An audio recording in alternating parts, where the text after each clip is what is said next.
Bueno, estamos en Idalia, la estación de tren.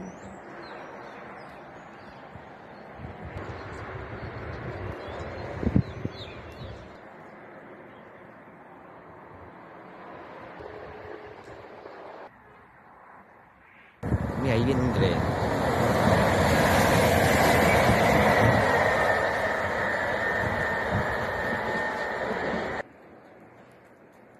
Pues esto es Idalia, que pertenece a Álava.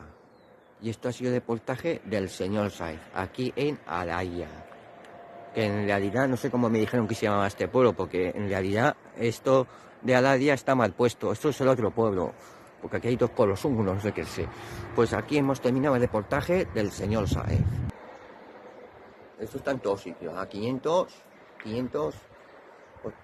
a unos 500 metros de altitud estamos. Pues nada, esta es la sala.